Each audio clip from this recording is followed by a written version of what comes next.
Here we go. My name's Todd. This is Cathy. Welcome back to another episode of Zen Parenting Radio. This is podcast number 753. All odd numbers, sweetie, which is really fascinating. And prime numbers, as a matter of fact. Yeah, I'm looking at you on my Zoom, and you've All I want to do is zoom, zoom, zoom, and a boom, boom. You have a very purple headband on. I do. And you look like you got ready. I had some buddies over on Friday night because Skylar was somewhere and you were somewhere. So we played board games and had some fun. And there was this game where we had to write stuff down. So I got my pens. And they're all purple? They're all purple. And one of the guys is like, man, you must really like purple. I got my purple shirt on. I had my purple glasses on. I had 7 purple pens. We need to talk about those pens too, because those purple pens that you love so much, they leak. No, they don't. And they break. No, they don't. God, literally wrong. 2 days ago, I pulled one of those purple pens out of my drawer and I was writing something. I looked down at my hand and my entire hand had ink. You must be using them wrong, sweetie. Well, they're not as good as you think they are. Oh my God. Gosh. Yeah. First of all, I'm going to do this. And then I'm going to do this. Well, so be it, but there are, okay, got it. So be it, but there are better pens out there. And some are blue. No. The pen is blue. Purple. I'm going to send it out to anybody who emails me to say what movie that's from. The pen is blue. I'm going to mail them a $1 bill. So no, you will not. Yes, I will. Where are they going to answer? On Insta, on Threads? Email Todd at zenparentingradio.com. The first one who says it gets $1 from me.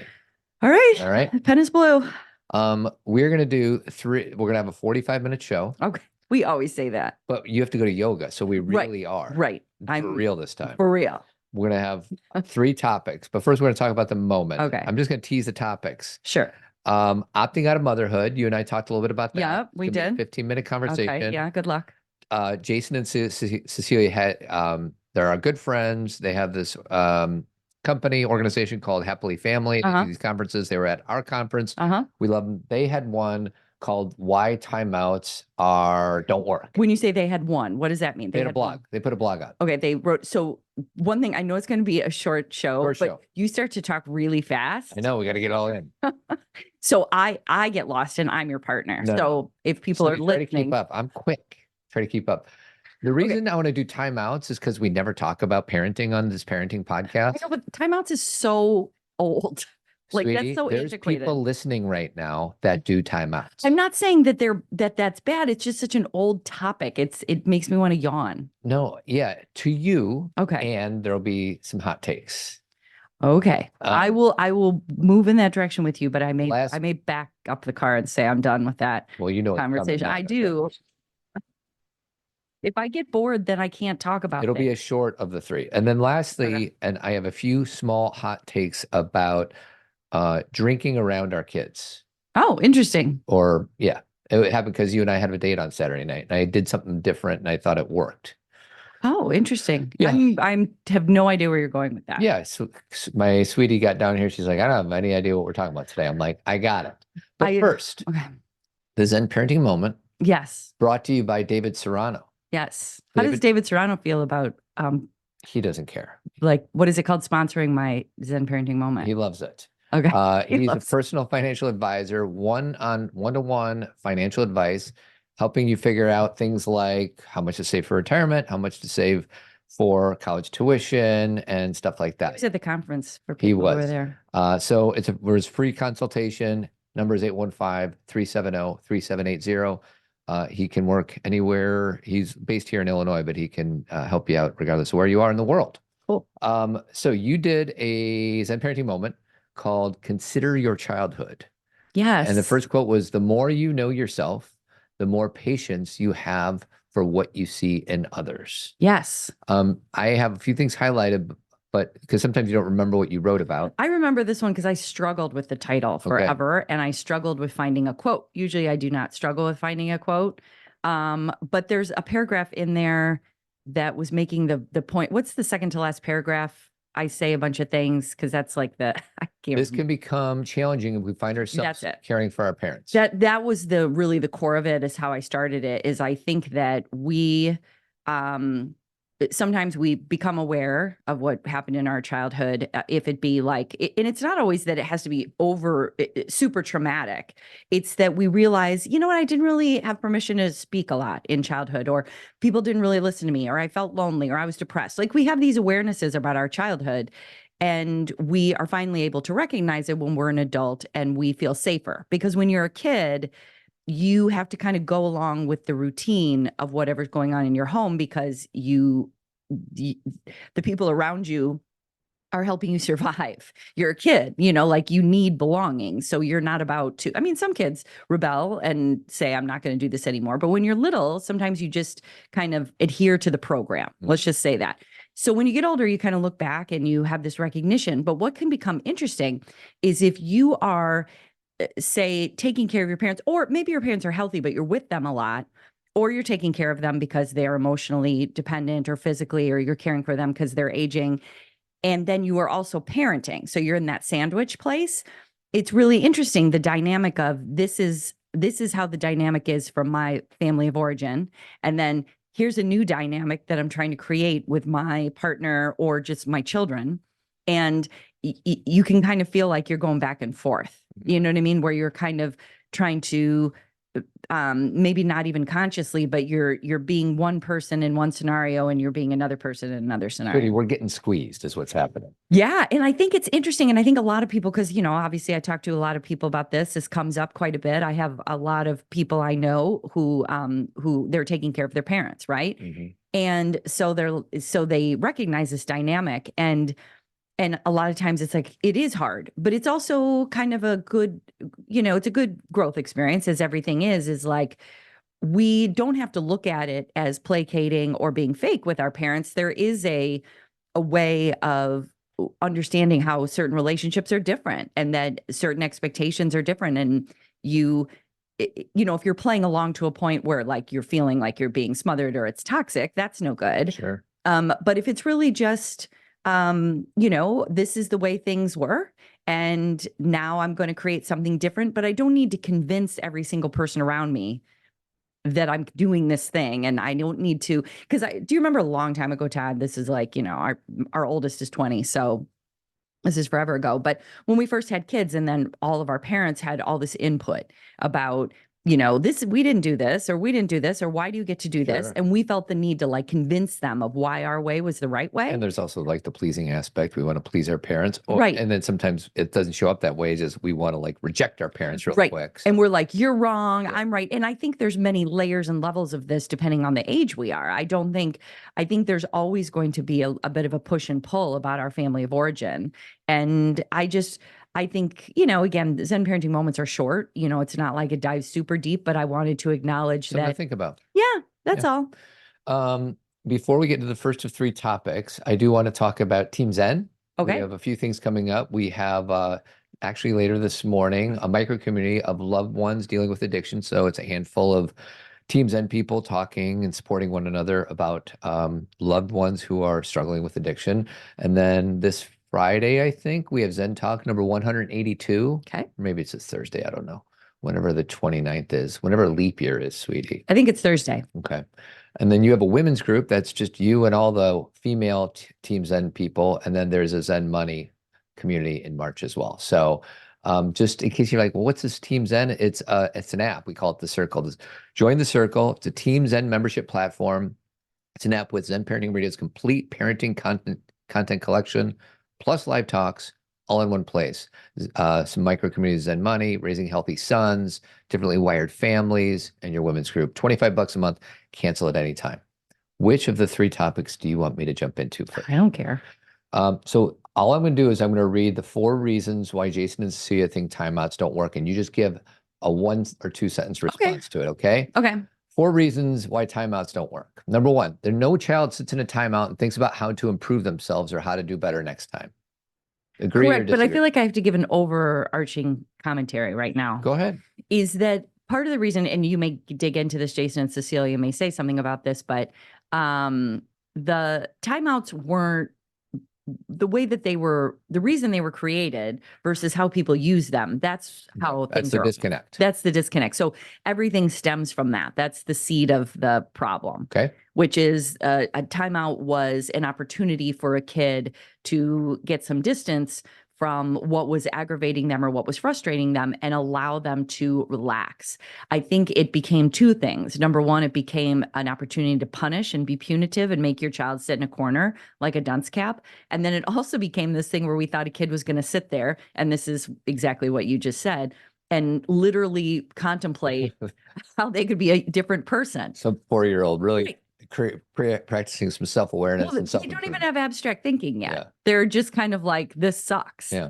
And it doesn't mean, and that's the thing is why it's not that I'm against giving children space from their sibling or space from a situation or space from me, but I would just call it space or go relax. Like timeout has taken on such a punitive, very good way. Okay. Number 2, the child was doing the best they could. Right. I mean, right. Well, and that's the thing is like, anything that becomes popular, there's a backlash. And you and I have been in this world of parenting so long that we've seen things have different names. And now the language that people use, or they ascribe to Dr. Becky, who has a podcast that, it's like the #1 parenting podcast. And she has a book, is they ascribe the word. We're the #1 podcast. Do not do that. We're the #1 podcast. No, we are not. We don't need to be. We are the #1 podcast. Todd, in your heart and brain. But we don't criticize other people in this world. Sorry, Dr. Cathy, you're the best. Right. Do not do that. I would normally tell you to cut that out because nice. I'm glad. I hate cutting stuff out. I know, but I don't like ever doing that to anybody. It wasn't about Dr. Becky. It was about us, sweetie. No, it's. I don't like that. Okay. I don't like that. I know, sweetie. Okay. Anyway, did I distract you? You did. Yeah. But what I was going to say is what the words they put with that is gentle parenting. Okay. We've had all sorts of language around this. There's been conscious parenting or self-aware parenting or, sometimes negatively, it's called permissive parenting. And there's always this, or what does Dr. Laura call it? She calls it, Dr. Laura Markham calls it something too. I can't remember all the terminology, but basically it just means this ability to recognize that our kids are doing the best they can and to meet them where they are and to not go in with a punitive, condescending, scary kind of tone, but instead to talk to them about what was happening. And the thing is the reason people have a negative vibe about these things is they'll say, well, I did that and my kid kept doing these things.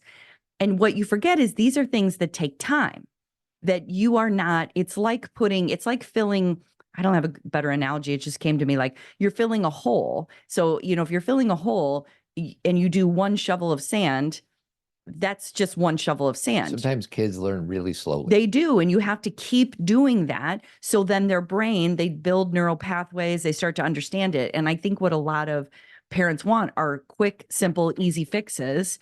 And so they prefer fear and yelling. Mm-hmm. And the problem is that it may get you what you want in the moment, but in the long run, this is challenging because then your kid is scared of you. They don't trust you. They don't want to talk to you.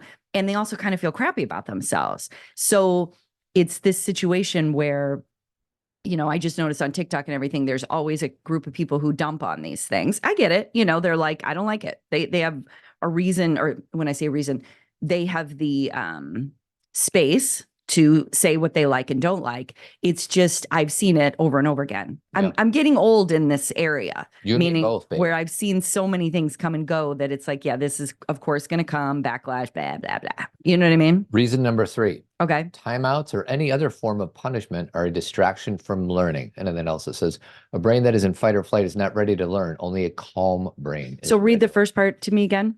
Timeouts or any other form of punishment are a distraction from learning. Yeah, that's an interesting way to say it. And a brain that is in fight or flight is not ready to learn. Only a calm brain is ready. Well, that's absolutely true because when you are in fear or when you are in flight, you are literally stuck. Yeah. Like there's nothing coming in, nothing going out. So if you're getting yelled at in that time, sure, then nothing is I mean, they said it, nothing's changing. Yeah. They're not experiencing any kind of new information. Last but not least, reason number 4, timeouts hurt our relationship with our kids. And then in bold, it says kids who feel well tend to act well. Correct. Right? So they give some effective alternatives, which you probably just kind of said when you were talking a little bit, but instead of putting your child in timeout, you can teach them different things to say or do in that situation, show them different ways to advocate for themselves, talk about how they can calm their feelings, and then it kind of goes on from there. You know what? This is kind of a good place to switch gears to the mothering thing. Okay. Because I think something that I realized, I've been talking to Todd about now that our kids are older and I have a different life experience than I used to. I have a lot of compassion for me over the course of 2 decades because I had my first kid when I was 31 and I'm 52 now. And I have said to Todd a lot in the past month, I kind of don't remember 30s and 40s. Yeah. And I don't mean that literally. It's a big old blur. But it's a blur. That's the thing is I have pictures. I obviously do have memories. It's not like I don't remember it all, but it's so fluid. And I don't know if I was 34, 37, 32. I don't know if my kids were 10, 9. All the memories are starting to get blurred together. And it's because we were so busy and the expectations were so high. And the things the energy that we had to put out was maximum capacity. And so why I'm compassionate toward myself then, and I was practicing that in real time. I mean, we've been doing this podcast for almost 14 years. So obviously I can go back and listen. And I know I was being compassionate and empathetic toward myself in the best way I can. But I really thought I should be more fun.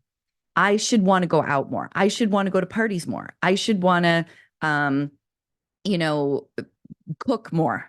I should want to, and I had so much underlying shoulds that even if I was like, no, I'm not going to do that. And I shouldn't have to do that. But there was something in me that felt I should be doing more. And now in hindsight, that was like insanity. Like you can't spend days giving your body, your soul, your mentality to, I had 3 children, 3 people. Plus my dad was sick for a lot of that time. My mom was sick for a lot of that time.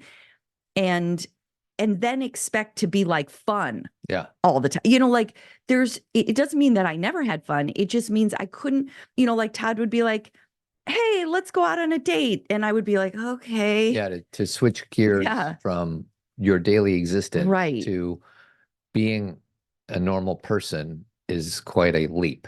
Or Todd would just be like, hey, let's all watch a movie tonight. And I'd be like, okay, because I've been with these girls all day. Or even better, sweetie, let's play a board game. Oh tonight. God, let's all play a board game. And again, we weren't this, it wasn't, as the girls grew up, we had a little more flexibility, but there was a lot of Todd would be in his office all day. So he'd be like, now I want family time. Where I was with the girls all day and he's like, now I want family time and I want you there. Yeah. So there was like, and it wasn't always like that, but I felt like in a continuous stream of be present for these people. And I hid behind the fact like, sweetie, I want you there. We're a family. Right. And we are. Yeah. We still are. Right. And so I guess why I'm bringing this up and why I'm connecting this to, I don't know. And again, I love Jason and Cecilia. It's not about them, but I'm interested that you brought up timeouts because why? Just because I felt the need to bring in some parenting. To bring some parenting specific to, because, there's a lot of people that are our age that listen, but there's a lot of people that are younger than us that listen that aren't going back in the archives because I'm sure we've talked about this. Okay. But it's just kind of like a refresher, I guess. Yeah. And so I'll connect it to this. I think that I can give a lot of tips about, hey, just relax with your kid. And when they're, having a hard time, just understand why they're having a hard time. And it takes a lot of energy. And I think we've always said that. Like, I don't think I've ever been like, this is easy. But there's some kind of awareness that I have now that the reason that parents want a quick fix is because they're having to juggle a lot of things at once. And they're like, help me get this one out of the way, please. Sure. Because and as we know, some kids really, they're dysregulated for a multitude of reasons. It could be some version of the way that they're hardwired, some type of neurodiversity where their emotional regulation is, especially when they're really young, is really off, like where they don't know how to get back into their body. And then sometimes it's a kid who just is having a meltdown because they've had a really, really long day or a long week, or they're sick, or, you're dealing with pressure from the school. There's just so many things. It's not like you and I are completely out of this. Like, we still have a kid in high school. We still have kids in college where we're on the hook. We're on the back nine of parenting. But we are definitely not in that time where I'm like, have I looked in the mirror today? Have I thought about myself today? And so a lot of times things around timeouts, I want to make sure that when we talk about, there's a different way to do this, that we're not saying, hey, you're doing it wrong. Because I want parents to understand that it takes energy. So when you're like, this is exhausting, I want to be standing behind you going, I know. Yeah. Not, I know, not in a condescending way, but dude, I know. And this sucks. And when we say parenting is hard, it's because it is. It's because it is, because we have to pull up reserves and energy from places we didn't think existed. And so all of a sudden you're at your like I used to say things all the time, like I was on my last nerve, or I had my last amount of energy. And guess what? It wasn't. Sweetie, that's when you go Terminator 1. What's Terminator 1? In Terminator 1, Arnold is the bad guy. Actually, I think it happens in both. And you think he's dead. I think in part 1, they put a big steel pole through his chest, and he's mostly like a machine by then. Okay, so this is one when he's the bad guy. Okay. And then, I think the music plays and you think he's fine. And, right. And you see the red light go out in his eye. Yeah. And then all of a sudden it goes on like auto reserve that you didn't think he existed. Had. And then all of a sudden he comes back up. Sweetie, that I'm very upset that that's the reference you used. Okay. Because that was totally stolen. Oh, from what movie? I don't know. My favorite movie. Wizard of Oz. No. My favorite scary movie. Oh, Halloween. Yes. Michael Myers was the first. That was the first time they did that in a movie. Yeah, but sweetie, there's nothing visual about Michael Myers getting that last breath of What energy. are you talking about? He goes after her in the closet with the hangers. She does the hangers in his eyes. Why she thought that was gonna like kill him? I mean, maybe because she put a hanger through his eye. Maybe that's why. And then now, interesting, I got this from the rewatchables. I didn't know this, but when the movie was originally on the square screen, you could barely see Michael Myers in the back standing up. And so you didn't really see him get up till a certain, but once the screens widened and we could see it on our bigger TV screens, you start to see him move pretty quickly. Yeah. And it's even scarier because Laurie's just sitting there. Well, whenever I kill a mass murderer, I always turn my back and then sit there and assume that he's dead and stay in the house. Yeah, just stay in there. You're fine. I still think my Terminator reference is better, but agree to disagree. Okay, I like the red eye thing, and I agree. If we want to go more happy or optimistic, then I like the ET reference because his light turns back on and he says, "Home." What does he say? Home. Home. And then Elliot has to pretend he's laughing, and then he has to pretend he's crying. Yeah. Because they think, but he's really actually happy. I'm going to play one more song, and you're going to have to explain why I'm playing. Okay. Okay. Can't wait. Is it Hurt Light by Kenny Loggins? Oh, Neil Diamond. Yeah. Oh. Still feel the words that he might say. Turn on your hot light. Okay, so I'm playing this song but even though I don't remember exactly why am I playing this song? I mean, I know this is Neil Diamond Heart Light. I know, but he wrote it for E.T., not for the movie. Right. He wrote it after he saw the movie. Okay, so he saw the movie and he's like, I'm going to write a song based on what I just saw. Correct. Okay. Why did I say Kenny Loggins? I don't know. Does he have a song that's called Heart Light? You know what? I think you're thinking about Heart to Heart. I think you're thinking about this song. Okay. No, I wasn't. That's Run McCormick. That's a whole different. We should do a pop culturing on Footloose. We should. I've seen that movie a bazillion times. Oh, there's a song by Kenny Loggins called Heart to Heart. No. Do you want to play it? No, I'm going to play this. No, play it so we know what it is. Hold on. First, I'm going to play this. I think you're going to like it. Oh, will I? Probably not. Okay. Any idea what this is? This is my boy, Heart to Heart. Jonathan Hart, a self-made millionaire. He's gorgeous. He's gorgeous. We played this before on the show. Oh, you know? Gorgeous. She's gorgeous. All right. So what's the stupid? What was Kenny that Loggins? guy's name? Max. Max. What's the stupid Kenny Loggins song you want me to play? Heart to Heart. It was not an ET. Everyone who's listening, it was not an ET. Not that you really care, but these things are important to me. I like to get them straight. Yeah, Sweetie wants to get it straight. Speaking of, it's such a 80s like song. Like I know he wasn't in Doobie Brothers, but it's so yeah, Doobie it sounds Brothers, like a Doobie Brothers right? song. This may as well be a Doobie Brothers song. Right? I bet you $1 million Michael McDonald is playing on this song. I'm gonna look at it right now. I've never heard this song before, by the way, and I'm proud of it. Don't be too proud. Yes, Michael McDonald is on this song. Of course he is. Of course he is, because it says, yes. Does Michael McDonald sing on Heart to Heart? David Foster and Michael McDonald of the Doobie Brothers sing as the background vocals. God, he had a sound, man. Yes, he did. Okay, real quick before we move into the next thing. Yeah. Let's come up with 5 people who had sounds where you know it's their song, like U2, like The I was going to Edge. say U2 for sure. Okay. And we'll use Michael McDonald because Okay, we Michael know who he is. I might need your help here. So, Okay, so let's think of a different sound. We could. how about Devo? Well, that's one song. Yeah, Did but they sound like that I all think the that's time? the only song they had. I would maybe say, I feel like I'm going to get yelled at for this, but maybe say the Smiths Um, or Morrissey. Maybe. I'm not that familiar with them. But I feel like people who are like, I was like a fan, but there are like people who are like rabid fans and Yeah. they may say, oh my gosh, not at all. So sorry if I'm wrong. One more. Let's say, Prince. I feel like you could kind I of know, tell a but Prince the thing song. is, and I Love You Too, they're one of my favorite bands, but yeah, whenever Edge's guitar starts, it's such a distinct sound.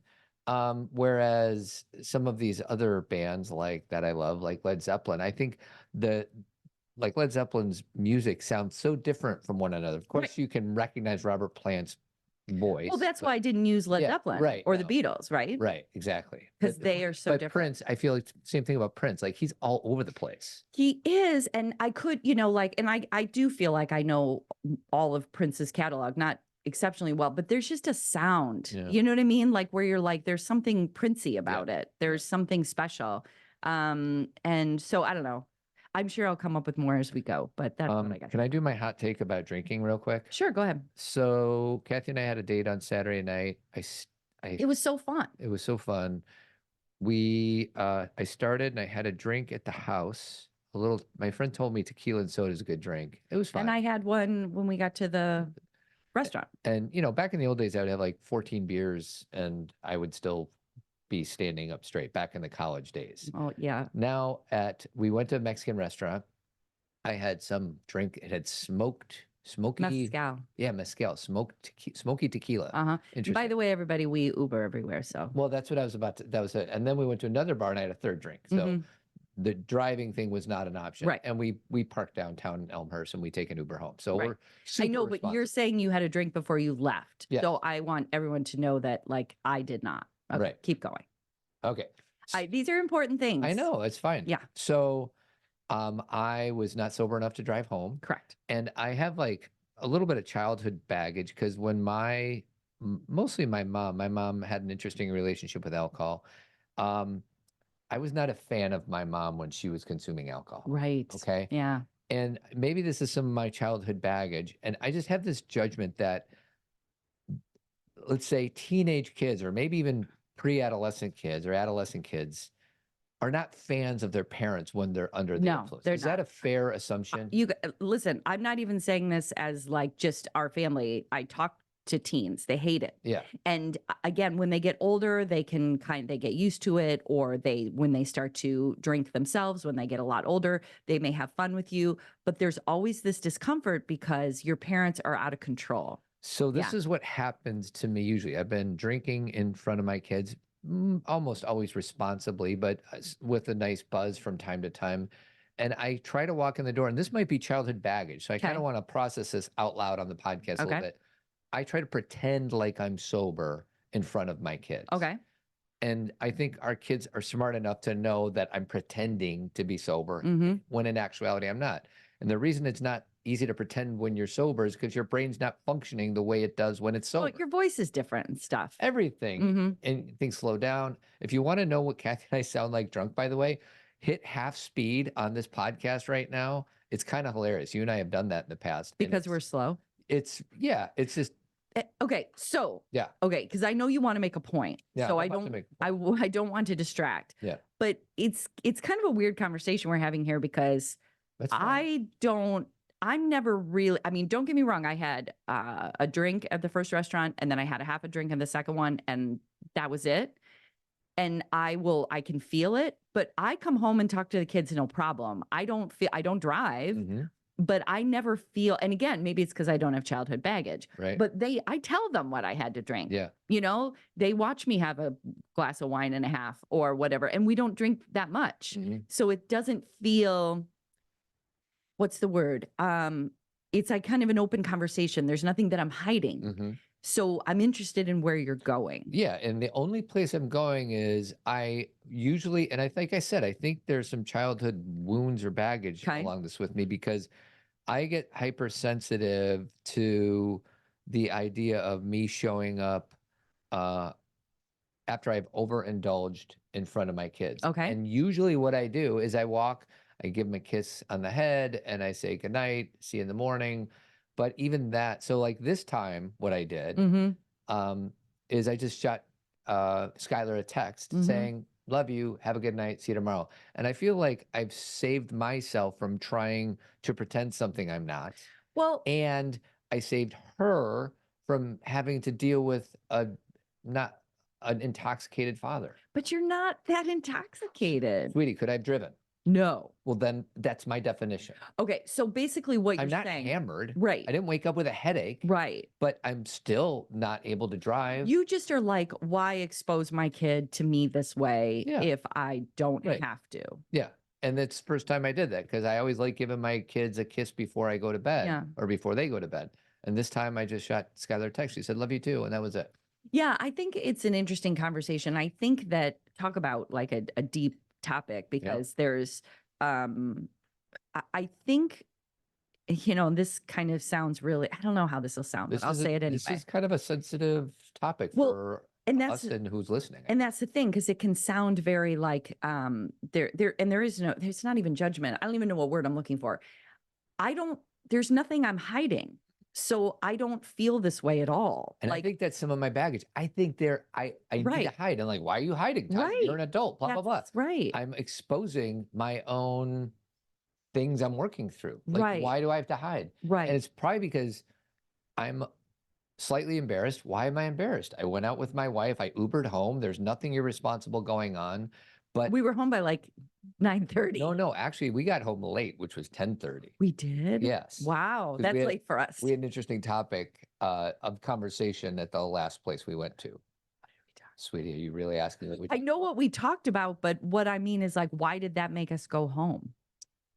It didn't make us go home. It made us stay out. Yes. Yeah. Okay. Yes, of course. That was fun. Yes. I mean, it was hard, but it was fun. Yes. We should have talked about that. Really? I don't know. I'm not ready for that. I'm ready to out myself as a drunk dad on a Saturday night. I'm not ready to out myself as you want to get into it? We don't have time. People are going to be so annoyed. 16 minutes. Let's get into it. Screw it. Are you sure? Yeah, but I need you to close the store on the alcohol thing. I think the thing is my kids have known me for, since they've been born. Obviously, they're born of me. And they make fun of the fact that I really don't drink that much. Like I'll have a glass of wine and not finish it. And they think I'm like a teetotaler and I'm not. So my point is that I'll have a drink or two and I don't think a thing of it because I'm not hammered and I'm not embarrassed by, because you and I go out once a month or whatever and have drinks. It's just, there's nothing in it. Yeah. And to your point, I think the reason you're bringing this up is because you still feel like there's something innately wrong with what you're doing. Yes, exactly. And I think there's some people who have issues with alcohol where they have chosen to not drink at all because they realize it's affecting their life in a negative way. Like I was reading, this is real quick. I know we want to get to the other thing, but Cheryl Strayed wrote something recently about how she is not drinking anymore. She, it's not that she like went to AA or, anything like that, but she just realized she was having a glass of wine or two every night and that it was not affecting her positively. You and I have never had that experience. Oh, we drink less frequently than majority of the population. Right. So once that's a week at the most, I would say, right? Yeah, maybe at the most. Yeah. And probably more so in the last year or two because our kids are older. Bandwidth. Yeah. We didn't have bandwidth. We can go out with friends or have a drink or have a glass of wine. Anyway, so when we were at the bar, Todd and I always have deep talks. I have a hard time not doing that. Well, the first thing is I needed to move from the Mexican restaurant because my body I feel like I'm an hour, I'm like a snow globe. And we had been sitting at the bar at the Mexican restaurant for like, 75 minutes. And I'm like, let's go to the next bar. And you're like, why do we have to go? I don't understand the need to move to different bars. Because my body is literally getting tired. Right. And you said that. You're like, I just got to move. And I understand that you move more than I do. We have a good seat. The place is kind of fun and happen. I'm having a nice drink. We have a nice bartender. And you're like, let's go. And I'm like, why? Like, that's such a college thing to me where everyone's like, let's go to the next place. Yeah. What are we looking for? Another good seat? Another nice bartender? Yeah, because we had everything that you thought we needed.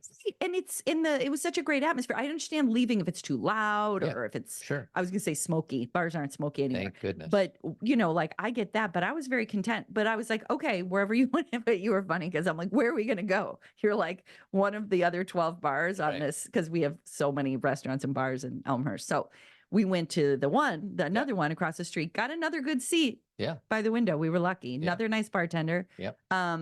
So I didn't think she was particularly nice, by the way. You didn't? No. Well, she was fine. She was not, Yeah. She wasn't mean. No. She was neutral. Yeah, she was busy. There was lots going on. Anyway, so I need you to lead this conversation. Okay, but I'll do my best, but we're not gonna be able to get all the way through this. We'll tease it. Okay, so I like to talk about Todd and my story. Like sometimes when we're out having drinks, I like to talk about, we went to college together and, and it's not about just reminiscing about old times. It's like how we got to where we are. And it sounds so annoying, but we're just telling our story. And I just like to talk about that because, we are usually we work together, we're parents together. So it's nice to get back into our love story, right? Like, why are we together? Mm-hmm. And so I started asking Todd, because Todd didn't really have a lot of girlfriends, when he was younger, because he went to an all boys school. And I just had first girlfriend was in college for about a year. And then I had a girlfriend when I was like 25. Oh my God, you did it again. What? You skipped me. Sweetie, when you and I were dating, there was another girl that was in Europe that I was supposedly dating. I know, but you can still, this is exactly it. That's so bad. So you go from, you're like, I have a girlfriend. Then I didn't date anyone else until this later time. And I was in that in between. You were, absolutely. So those are the things that make me sad because you don't see that. Mm-hmm. So these are the things we talk about is because when I tell our story, I'm like, I met him at the end of my senior. I wasn't, and this is why it was like, it's kind of a funny, annoying story because sometimes the way it's told is if it's all one-sided. Like I was like into you and you were just so uncommittal and you were just, doing other things and whatever. I'm like, you were not. Mm-hmm. You were calling me, you were writing me letters, you were there. Yes. And so there's this piece where you're like, yeah, I wasn't into you. And I'm like, BS. Bull S. I said bull S. Bull S. And so I don't like that version of your story because it's not true. Right. And it's not, and yeah, you weren't ready to commit and everything, but it's not like you weren't trying to hook up and go out and see me. Sure. And so when you skip over those parts of the story, it makes me sad. I totally get it, sweetie. And it makes sense that it makes you sad and you're totally right. Oh, okay. Well, that's an easy conversation. Yeah. So basically, I was asking Todd these questions about things were coming up and he was explaining to me about why, in a vulnerable way, as he has done many times before, I don't, forget it. You drink your smoothie on the show all the time, and I can hear it in my earphones. So healthy. It is, but it's kind of not very okay. Very. So, I was asking him questions like why he had all these like blocks around commitment, or why he thinks he didn't date anyone or whatever. And he was giving me a lot of reasons. Like, we've talked about this a million times. We've been together 20 years, but it's just fun. But then this thing that just happened 2 seconds ago, he will like avoid discussing when we were together, or it's like, it's a block for him. Mm-hmm. And so it makes our story seem so not real. Yeah. Like a disconnecting story. Yeah, like where I'm like, okay, my memories are I met you, and then you asked me to a formal, and then we had this horrible goodbye. No. I know. Thanks a lot. And then we had this really like heart-wrenching goodbye. And then you called me during the summer, and then you came to my birthday party. And your story is, I dated this one girl who wasn't me, by the way. And then I didn't date anyone until like I was 27. I'm like, wait a second. Yeah. What's going on? Mm-hmm. Like, that's not the truth. It's not an accurate depiction of what was going on. And here's the funny thing. We have talked about this a million times. So I'm very clear that Todd does know our story. It's just when what I'm asking for is for a romantic connection where he's like, says something like, I thought about you a lot that summer, or when I was calling you, I really missed you, or whatever. And he doesn't say things like that. Yeah. And part of me is like, if I go dig deep, I'm like, did you not think about me at all? He'll be like, oh, I did. Mm-hmm. I'm like, then tell me that. Like, so we actually even talked about doing a class about what romance really is. Because at first when I said, Todd, it's like a romantic thing, he's like, yeah, like when I give you flowers. I'm like, no. That's a romantic action. And sometimes it's not even romantic because it feels like, and I'm not talking about Todd, but sometimes when men show up with flowers, it's like, check, right? Yeah. Romance is when you make someone feel like they're important. Yeah. When one heart is connecting to another. Exactly. And it's not, men and women can feel when something isn't romantic. Yeah.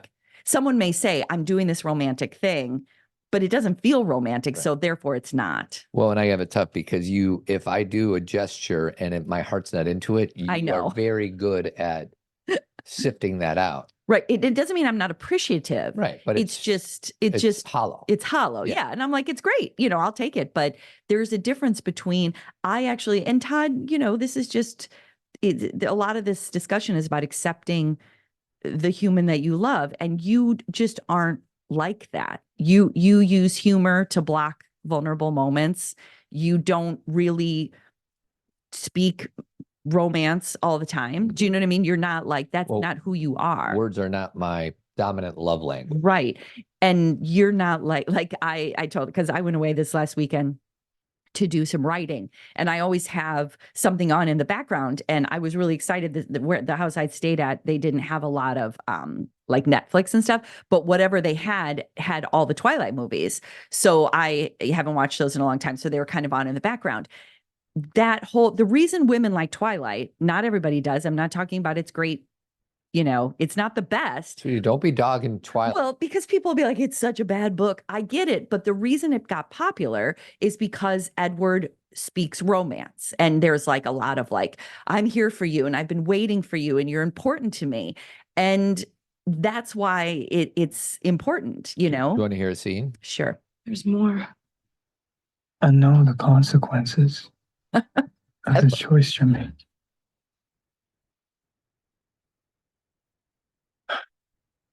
I've lived through it.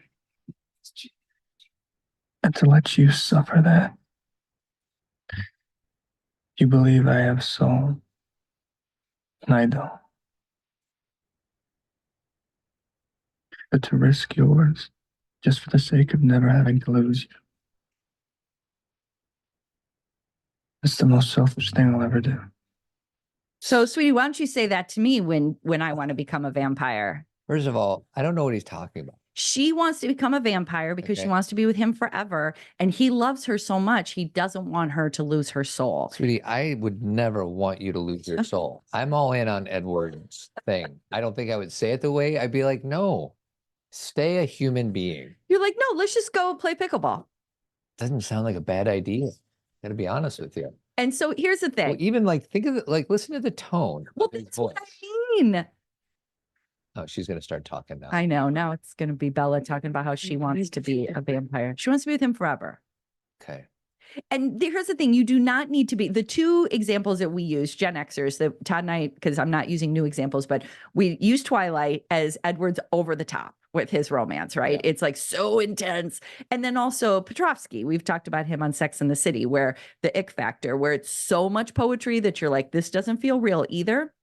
You want it to be authentic from the person that you love in their way. And I really do see all the way Todd loves. I'm not asking him to be different. Like, I don't want anyone to read into this as like, I'm like, you're not doing enough. That's not it. It's just that sometimes I told him, I said, sometimes there's this line between what I need to hear and trusting that, not asking you to be different. I don't want you to be different. Well, I think in an authentic partnership, it's necessary for one to ask for what they want. Right. And to be honest about something that hurts. Yeah. And someone might just shut up about a partner saying something like, yeah, I dated this one girl and then 5 years went by and then I met another girl and I was in between there. Yeah. And somebody might just swallow that and be resentful or feel sad or make assumptions. And instead, and I'm like, no. hey, I was in there. Right. And he'll be like, oh, I know. Mhm.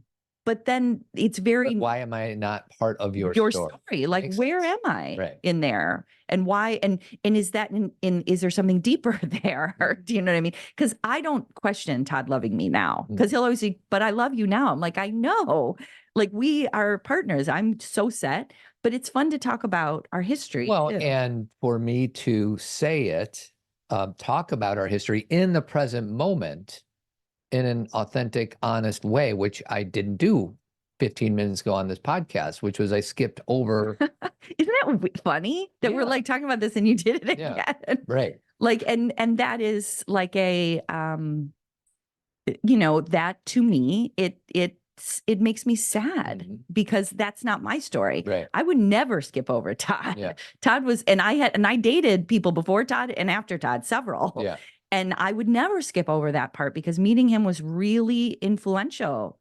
It was really a huge deal to me. Yeah. And he was very important to me. And so then you kind of want that reflection. Yeah, and as I try to dig deep, like, well, why would I skip over you? And maybe it's because you are my story. Like, you like, to talk to you about you seems like, well, you know who you are in my life. Right. And I'm not saying that that's right. I'm literally trying to be like, well, Todd, why is this blind spot so glaring? Right. And that's one thing I'm thinking of. Like, maybe it's that. Yeah. Because Like, maybe you don't why feel would like I tell you a story about you because and you're that's here? romance, though. I See, know. that's you're hitting it. Right. Is you tell people stories about them. That's why we tell our children stories about them. Yeah. Right. When our kids will be like, I remember when you used to dress up like this and look at this picture.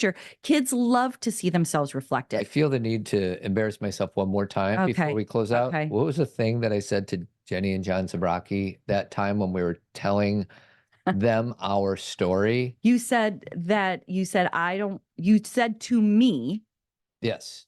I Telling don't, them the story the one time I said to you. You said, I don't want a girlfriend, but if I chose to have a girlfriend, it would be you, which was not Sweetie, I great. think I remember Edward saying that to Bella. one Yeah. time. He's like, I'm not here for you, but if I wanted to be here for you, I'd be here for All the you. romantic ones are saying this to me right now. I think you just, and it's like, and I know that Todd explained to me that he said it's like this, there's blocks. Yeah. And I think it's because romance is vulnerable. I think it's because it can be embarrassing. I think it can be because you don't have a lot of practice in it. And like historically, you know what I mean? Like, it wasn't something, even though you always wrote me awesome letters. We're so old that we didn't have phones. So Todd would write me these really long letters and they were funny. And he would say, I miss you. So you have it. I have it, but here's the thing. I wrote you the letter because I missed you and you weren't there. And there was no text or email at the time. So the only way to communicate, this is not hard. All I have to do is write you letters from a heart-centered place and you will appreciate that. Right. And my stupid, logical, practical part of my brain is like, well, why would I do that? We live together. Right. And I don't really need a letter right now. Right. No, I don't need anything like that. I don't need proof. Yeah. I just, when we're out having a drink at a bar and we're talking about our story, want you to remember. I gotta put my Edward on. I gotta get my Edward game going. Right. Who's my best role model? Edward? Or is he too much? Oh, he's too much, but you could get a little of him. Just a little sprinkling of Edward. Just watch any TV show where a man's like, you're the person I've been waiting for. Meeting you changed my life. The way that I feel when I'm around you, any TV show, Todd, any movie, anything like it, but that's too ambiguous. Like I know, but see, then I'm telling you who to be, and that's got to come from you. I have one other pop culture. Here we go. Oh, when it's 71 degrees in. I love that it takes you an hour to order a sandwich. Right. I love that you get a little crinkle above your nose when you're looking at me like I'm nuts. I love that after I spend a day with you, I can still smell your perfume on my clothes. And I love that you are the last person I want to talk to before I go to sleep at night. And it's not because I'm lonely, and it's not because it's New Year's Eve. I came here tonight because when you realize you want to spend the rest of your life with somebody, you want the rest of your life to start as soon as possible. Improv. Yeah. That was improv. Yes. Right. And nothing in there is like, you're the most beautiful woman in the world. Not cheesy. It's not cheesy. Right. It's stuff. And I feel like, and again, you're not a words person. I got to go to yoga, so I've got to finish with this. But I feel like I say that with you all the time. Like I love when you say stuff like that. I love when you, get into a game. I love that you love sports. I tell you things about you, not things I wish you were doing, but things I love about you. I love that you're wearing that stupid purple headband. It's you. Sweetie, why do you think it's stupid? Because why it's not even on right. What do you mean? It's unperfect. It keeps the hair out of my head. I know. But anyway, I love you. I love you too. I have to go, everybody. Everybody have a good week, and we'll talk to you more later. I'm going to do a few announcements. You go ahead, sweetie. Bye. Have a good class. Do some great downward dogs. Thank you. Okay, so 2 things. We're going to do a March Madness women's tournament pool. And March, Can you turn off my computer when you leave? Yeah, I'll turn off your computer. March 17th is when the brackets are announced, and we're going to give something away, like, I don't know, some Zen Parenting swag. So it won't cost any money, and I don't know if I'll use ESPN or CBS Sportsline or Yahoo or something, but I'll figure out how to do it. So just stay on guard for a women's March Madness pool. Our daughter goes to the University of Iowa, so I'm guessing there's going to be a lot of University of Iowa teams winning our brackets, and we'll see what happens. And then lastly, I am going to a Men Living Advance. It's a week in advance. It's April 25th through the 28th. It's on the East Coast. We've never done it on the East Coast. We're doing it in Virginia. And if there's any men out there listening, or if there's any women out there that have men in their lives and they want to